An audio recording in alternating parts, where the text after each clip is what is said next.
नमस्कार। तो अब बात करेंगे आद्य ऐतिहासिक काल की। ठीक है, तो आद्य ऐतिहासिक काल में हम पढ़ेंगे कि पहले हमने पढ़ा था प्राग ऐतिहासिक काल। ठीक है, संस्कृतियों के बारे में पढ़ा था, प्राग ऐतिहासिक संस्कृतियों के बारे में पढ़ा था। फिर उसमें पढ़ा था कि ये 3 भागों में इसको विभाजित किया गया है, पुरापाषाण काल, मध्यपाषाण काल और नवपाषाण काल। तो इनके बारे में भी हम पढ़ चुके हैं और अब हम पढ़ेंगे आद्य ऐतिहासिक काल के बारे में। ठीक है, तो पढ़ेंगे क्या, ये तो नोट्स हैं, पढ़ने के लिए तो बहुत ही ज़्यादा है, लेकिन पढ़ने जो ज़रूरत की चीज़ें थी, जो नोट्स हैं, वो इस पीडीएफ में उतारी गई हैं। पीडीएफ मैं आप लोगों को टेलीग्राम में दे दूंगा। ठीक है, ज्वाइन नहीं करा है तो ज्वाइन कर लेना, वहाँ आप लोगों को नोट्स मिल जाते हैं। ठीक है, एनसीईआरटीज़ के नोट्स हैं, ये आपको या तो मार्केट से ख़रीदने पड़ेंगे, और अगर मार्केट से नहीं ख़रीदने आप लोगों को तो आप पीडीएफ में मेरे से ले सकते हैं, मैं आप लोगों को दे दूँगा। ठीक है, तो चलिए फिलहाल अभी देख लेते हैं कि आद्य ऐतिहासिक काल के नोट्स के बारे में पढ़ लेते हैं। और आद्य ऐतिहासिक काल में क्या था कि आद्य ऐतिहासिक काल की अवधि कब थी, भारत में 3000 ईस्वी पूर्व से 800 ईस्वी पूर्व तक मानी जाती है। इस काल में क्या होता है, ताम्र पाषाणिक संस्कृतियों तथा कांस्य युग का स्थान दिया जाता है। इसका विवरण निम्न प्रकार से, इन चीज़ों का क्या है, विवरण निम्न प्रकार से किया गया है। तो ताम्र पाषाण काल की बात कर लेते हैं। तो ताम्र पाषाण मतलब ताम्र पाषाण, समझ गए, तांबा। तो अब देखो, इसमें तांबा का उपयोग किया गया था सबसे पहले। तो देखो, नवपाषाण युग में पहला पॉइंट लिखना है आप लोगों को, आप पॉइंट को नोट करते जाइए और मैं आप लोगों को पढ़ाता जाता हूँ, मतलब मैं इन लाइनों को पढ़ता हूँ, इससे आप लोगों को एक तो समझ में जल्दी आ जाएगा। ठीक है, और दूसरा मेरे हिसाब से जब आप एनसीईआरटीज़ वगैरह पढ़ेंगे तो उस जब आप एक बार एनसीईआरटी रीड कर लेंगे, दूसरी बार आप लोगों को ये समझ में पूरे आ जाएंगे। ठीक है, तो नोट्स, कई बच्चे कमेंट इस तरीके का भी करते हैं कि एनसीईआरटी के नोट्स कैसे बनाएं, कहाँ से बनाएं। लेकिन जब अब आपको एनसीईआरटीज़ के नोट्स मैं फ्री में अवेलेबल करवा रहा हूँ, तो अभी आप लोगों को वीडियो में कोई इंटरेस्ट नहीं आ रहा है, लेकिन जब आप एक वीडियो देखोगे, पहली वीडियो, तो आप लोगों को इंटरेस्ट आना शुरू हो जाएगा और समझ में आना भी शुरू हो जाएगा। ठीक है, तो चलिए शुरू करते हैं। तो चलो फिर से शुरुआत से पढ़ता हूँ मैं कि ताम्रपाषाण काल। ठीक है, तो नवपाषाण काल युग के अंत तक धातुओं का प्रयोग प्रारंभ हो गया था। धातुओं में सबसे पहले तांबे का प्रयोग किया गया। किस धातु का प्रयोग किया गया, तांबे का प्रयोग किया गया। ताम्रपाषाणी काल में जिनमें पत्थर और तांबे का उपयोग साथ साथ होता था। ठीक है, पॉइंट नोट करते जाइए। तकनीकी दृष्टि में ताम्रपाषाण काल हड़प्पा का की कांस्य युगीन संस्कृति के पूर्व का है, परंतु काल क्रमानुसार भारत की हड़प्पा की कांस्य संस्कृति पहले आती है और अधिकांश ताम्रपाषाण युगीन संस्कृतियों बाद में आती हैं। तो समझ गए, पहले कौन सी आती है, हड़प्पा की कांस्य संस्कृति। ठीक है, भारत में ताम्रपाषाण काल की बस्तियां दक्षिण पूर्वी राजस्थान, मध्य प्रदेश और पश्चिमी भाग, पश्चिमी महाराष्ट्र तथा दक्षिणी पूर्वी भारत में पाई गई है। दक्षिणी पूर्वी राजस्थान में 2 पुरास्थलों की खुदाई हुई है, एक आहार में था और दूसरा गिलुंद में था। ठीक है, अच्छा, पश्चिमी मध्य प्रदेश में मालवा, कायथा और एरण की खुदाई हुई है। मध्य और पश्चिम भारत की मालवा ताम्रपाषाण संस्कृति की विलक्षणता है। मालवा मृदभांड जो ताम्रपाषाण मृदभांड में उत्कृष्टतम माना गया है। तो याद रखना इन पॉइंटों को। ठीक है, तो भारत की ताम्रपाषाणिक संस्कृतियों के बारे में पढ़ेंगे। तो महाराष्ट्र के अहमदनगर जिले में जोरवे नेवाशा और दैमाबाद तथा पुणे जिले में चंदोली, सोनगांव, इनामगांव, प्रकाश और नासिक प्रमुख ताम्रपाषाणिक कालीन स्थल हैं। तो याद रखना इन नामों को। जोरवे संस्कृति ने मालवा संस्कृति से बहुत कुछ ग्रहण किया है, किंतु इसमें दक्षिणी नवपाषाण संस्कृति के तत्व भी दिखाई देते हैं। जोरवे संस्कृति ग्रामीण थी, फिर भी इनकी अनेक बस्तियां जैसे दैमाबाद और इनामगांव नगरीकरण के स्तर तक की गई थी। तो नोट करते जाइए पॉइंटों को। ठीक है, ये इंपॉर्टेंट पॉइंट है, अभी आप लोगों को समझ में नहीं आएगा, लेकिन बाद में जब प्रीलिम्स का एग्ज़ाम दोगे तब पता लगेगा कि हाँ ये कितने इंपॉर्टेंट थे आप लोगों के लिए। महाराष्ट्र के जोरवे और चंदौली में सपाट आयताकार ताम्र कुठार पाए गए हैं तथा चंदौली से तांबे की छेनी प्राप्त हुई है। ये ताम्रपाषाण काल की बात कर रहा हूँ मैं।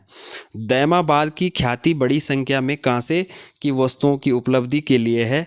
इनमें से कुछ वस्तुएं पर हड़प्पा संस्कृति का प्रभाव स्पष्ट होता है, याद रखना। इनाम गांव ताम्रपाषाण युग की एक बड़ी बस्ती थी। यहाँ पर 100 से भी अधिक घर और अनेक कब्रें पाई गई हैं। यह बस्ती किलाबंद है और खाई में घिरी हुई है।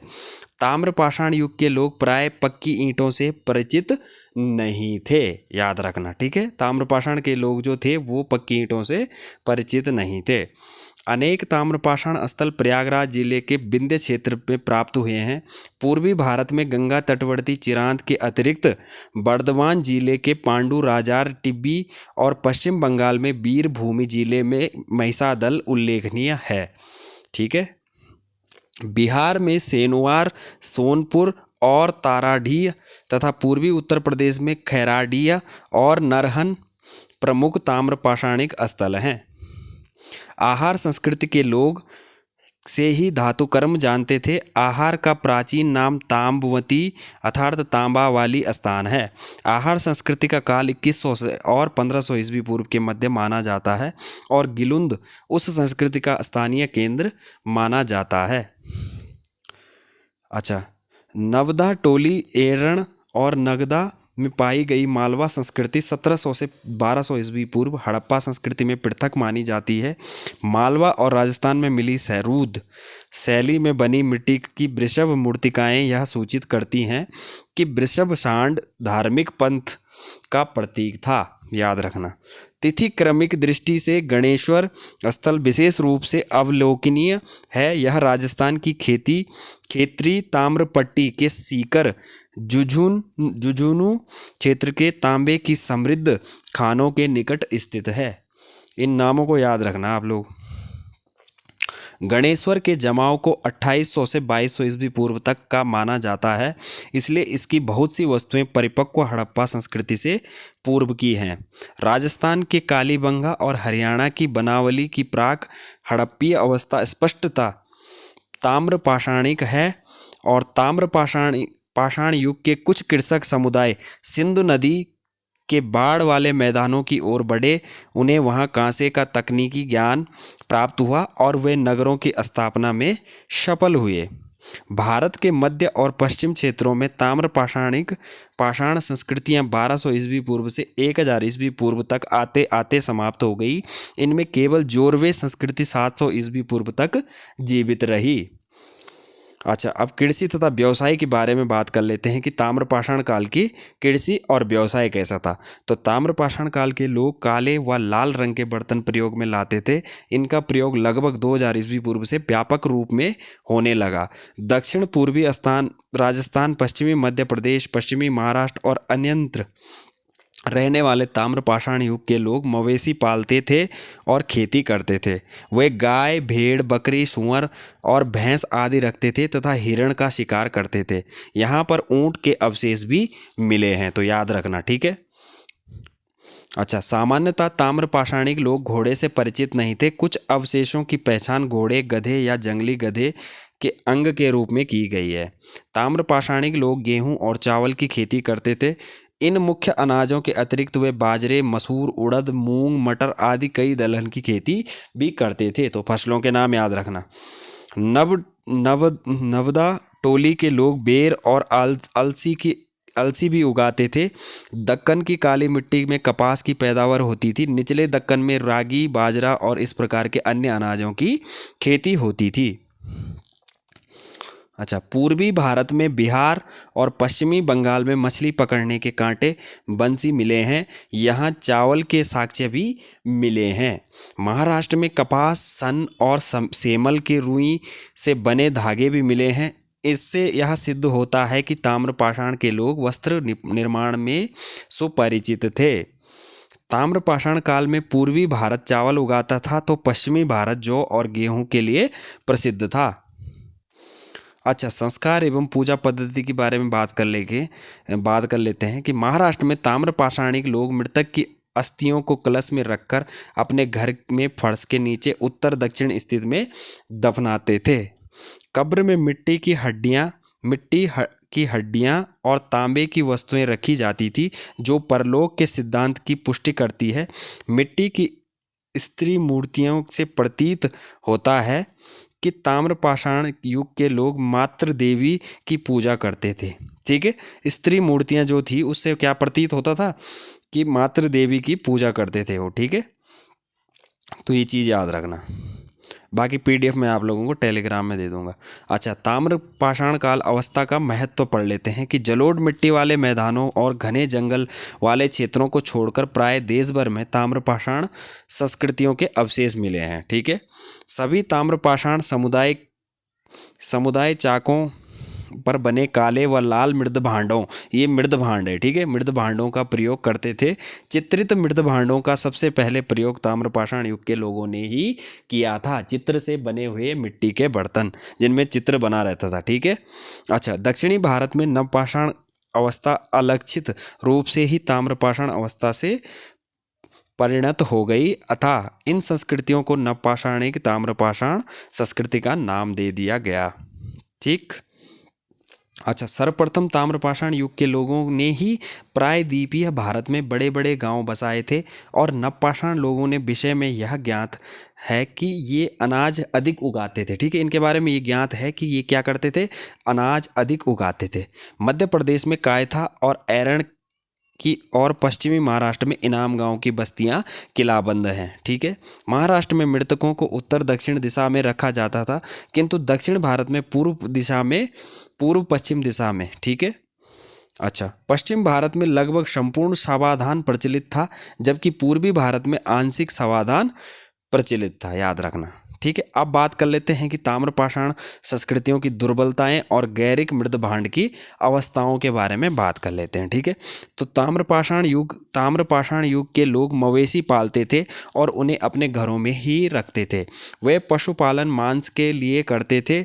बस्तर की गौंड जनजाति के लोग मानते हैं कि पशुओं का दूध केवल पशुओं के बच्चों के लिए ही होता है। याद रखना। पश्चिम महाराष्ट्र में बड़ी संख्या में बच्चों के समाधानों से ताम्रपाषाण संस्कृतियों की साधारण दुर्बलता प्रकट होती है। अच्छा, कांसे के औजारों के प्रयोग से क्रीट, मिस्र और मेसोपोटामिया में और सिंधु घाटी में भी प्राचीनतम सभ्यताओं के विकास में बड़ी सुविधा मिली थी। ताम्रपाषाण युग के लोग लिखने की कला नहीं जानते थे और ना ही वे नगरों में रहते थे, जबकि कांस्य युग के लोग क्या होते थे, नगरवासी हो गए थे। समझ गए। अच्छा, मध्य प्रदेश में गुंगेरिया के सबसे बड़ी ताम्र निधि ताम्र उपकरणों के जखीरे प्राप्त हुए हैं। इनमें 424 तांबे के औजार और हथियार तथा 102 चांदी के पतले पत्थर हैं। कितने हैं? पतले पत्थर हैं। ठीक है, याद रखना। अच्छा, अधिकांश गैरिक मृद भांड स्थल दोआब के ऊपरी हिस्से में पड़ते हैं, लेकिन ताम्र निधियां बिहार और अन्य प्रदेशों के पठारी क्षेत्रों में मिली है। ठीक है, गैरिक मृद भांड संस्कृति का काल 8 वैज्ञानिक तिथि निर्धारणों के आधार पर सामान्यतः 2000 ईस्वी पूर्व और 1500 ईस्वी पूर्व के मध्य रखा जा सकता है। अभी कांस्य युग की बात कर लेते हैं। तो कांस्य युग की अवधि 2500 ईस्वी पूर्व से 800 ईस्वी पूर्व के मध्य मानी जाती है। इस समय मनुष्य ने तांबे तथा टिन के मिश्रण से कांस्य बनाना सीख लिया था। कब सीख लिया था? कांस्य युग में। हम कांस्य युग के बारे में पढ़ लेते हैं। मध्य वर्ग के लोग सबसे पहले कांस्य के हथियार और औजार बनाने लगे थे। भारत में सिंधु घाटी सभ्यता के निवासियों ने सबसे पहले कांस्य के बर्तनों का निर्माण आरंभ किया था। तो क्वेश्चन आ सकता है कि कांस्य का सबसे पहले कहाँ से शुरुआत हुई थी कांस्य की? तो कांस्य की कहाँ से करी गई थी? सबसे पहले सिंधु घाटी सभ्यता के निवासियों ने क्या करा था? उससे अपने बर्तनों का निर्माण किया था। तो याद रखना कांस्य का। अच्छा, अब बात कर लेते हैं लौह युग की। तो लोहे की बात कर लेते हैं। लौह युग का तात्पर्य उस अवस्था से है जब मनुष्य लोहे के विषय में जानकारी प्राप्त कर चुका था। किसके बारे में? लोहे के बारे में। ठीक है, 800 ईस्वी पूर्व के पश्चात भारत में लौह धातु से बने औजारों तथा बर्तनों के अवशेष प्राप्त होते हैं। यह अवस्था ऋग वैदिक काल के पश्चात उत्तर भारत में दृष्टिगत होती है। तो याद रखना। अच्छा, दक्षिण भारत में महापाषाणिक संस्कृति लौह युगीन अवस्था को दर्शाती है, जहां नवपाषाण कालीन अवस्था के लोग ने लौह युग में प्रवेश किया। ठीक है, तो अब थोड़ा सा इसके बारे में बात कर लेते हैं कि महापाषाणिक संस्कृतियां कैसी थी। ठीक है, अब महापाषाण काल की बात कर लेते हैं। तो प्रागैतिहासिक युग के पश्चात प्रायद्वीप के उच्च भागों में रहने वाले लोगों ने महापाषाण निर्माता कहा जाता है। क्या कहा जाता है उनको? ठीक है, तो महापाषाण निर्माताओं द्वारा बनाए गए पत्थरों के शवाधान और कब्रों का महापाषाण कहा जाता है। तो जो उनके शवाधान बना रखे थे, जहाँ कब्रों जहाँ मृतकों को दफनाया जाता था, उसको क्या बोला? कब्र। तो उन कब्रों में उनको क्या बोले जाते थे? उनमें बड़े बड़े पत्थर रखे जाते थे उसके चारों तरफ। तो मैंने ये महापाषाण काल के बारे में आप लोगों को NCERT की क्लास में पढ़ा रखा है पीछे, तो आप लोग देख लेना। ठीक है, इन कब्रों को महापाषाण इसलिए कहा जाता है क्योंकि इन्हें बड़े बड़े पत्थरों के टुकड़ों से घेर कर बनाया जाता था। ठीक है, याद रखना। महापाषाण कब्रों में दफनाए गए लोगों के अस्थिर पंजर के साथ मृद भांड, ये मृद भांड है। ठीक है, और लोहे की वस्तुएं भी प्राप्त हुई हैं। सबके साथ कुछ वस्तुओं को भी दफनाने की प्रथा इस विश्वास पर होगी कि मृत आत्मा को परलोक में उन सभी वस्तुओं की आवश्यकता पड़ती होगी। महापाषाण की कब्रों से त्रिशूल प्राप्त हुए हैं, जो बाद में भगवान शिव के साथ जुड़ गया। ठीक है, अच्छा, महापाषाण लोग प्रायद्वीप सभी ऊंचे क्षेत्रों में पाए जाते हैं, लेकिन उनका जमाव पूर्वी आंध्र और तमिलनाडु के अधिक प्रतीत होता है। ठीक है, महापाषाणिक संस्कृति का आरंभ लगभग 1000 ईस्वी पूर्व माना गया है, लेकिन अनेक मामलों में महापाषाण अवस्था ईसा पूर्व 5वीं सदी से लेकर ईसा पूर्व 1ली सदी तक बनी रही। तमिलनाडु के दक्षिणी जिलों में रहने वाले महापाषाणिक लोग मृतकों के अस्थिर पंजर को लाल कलश में रखकर गड्ढों में दफनाते थे। अच्छा, कृष्णा गोदावरी घाटी में पत्थर के घेरे वाले ताबूत समाधान और गर्त समाधान शिष्ट बेरियल या पिट बेरियल बोलते थे की पारिपाटी प्रचलित थी। महापाषाणिक लोग धान और रागी उगाते थे, परंतु उनकी खेती बहुत ही कम भूमि पर होती थी। चलिए, थोड़ा सा 2 पॉइंट ऐतिहासिक काल के बारे में भी इसमें दिया गया है। ऐतिहासिक काल के बारे में देख लेते हैं, 2 पॉइंट उसके भी हैं। ठीक है, तो इतिहास में ऐतिहासिक काल में उस अवस्था का बोध होता है जब लोगों ने लिखना आरंभ किया। साहित्यिक स्रोतों के विकास के साथ भारत में ऐतिहासिक काल का विस्तार हुआ। ठीक है, भारत में ऐतिहासिक काल की शुरुआत वैदिक काल के पश्चात ही मानी जाती है। वैदिक काल वस्तुतः आद्य इतिहास और इतिहास के मध्य का संक्रमण काल है। तो याद रखना इस चीज़ को। ठीक है, बाकी ऐतिहासिक काल में इतना ही है जो इम्पोर्टेंट था, वो मैंने लिख दिया है इसमें, बाकी कुछ नहीं है। ठीक है, मैं आप लोगों को सिस्टम से पढ़ा रहा हूँ, पहले चैप्टर से और लास्ट तक। ठीक है, तो जितने भी बनेंगे ये सिस्टम से बन रहा है कि आपको पहले क्या पढ़ना है, फिर क्या पढ़ना है, फिर क्या पढ़ना है। तो मैंने उस हिसाब से नोट्स बनाए। ऐसा नहीं कि बीच से कुछ भी चैप्टर उठा दिए और कुछ भी आप लोगों को नोट्स बना के दे दिया, ऐसा नहीं है। ये सिस्टम से चल रहा है और ये फर्स्ट चैप्टर से चल रहा है और लास्ट तक चलेगा। ठीक है, आगे आप लोगों को इंटरेस्ट आएगा। ये नोट्स हैं आप लोगों को, ऐसा नहीं कि क्लास पढ़ा रहा हूँ मैं, ये नोट्स हैं, आप लोगों को नोट्स दे रहा हूँ मैं। ठीक है, क्लास आप लोग पढ़ लीजिए, क्लास भी आप लोगों को बहुत सारी मिल जाएंगी। आप लोगों को ऑनलाइन बहुत सारी क्लासेस फ्री में मिल जाएंगी आप लोगों को, आप वहाँ से पढ़ लीजिए। और नोट्स आप ये चीज़ इस तरीके से इन पॉइंटों को बना सकते हैं। ठीक है, ये ऐसे ही याद करने हैं, इसलिए याद हो जाएंगे आप लोगों को। ठीक है, तो चलिए फिलहाल देखिए, वीडियो अच्छा लगेगा तो लाइक करना और चैनल में नए होंगे तो सब्सक्राइब ज़रूर करना। ठीक है, मिलते हैं नेक्स्ट वीडियो में।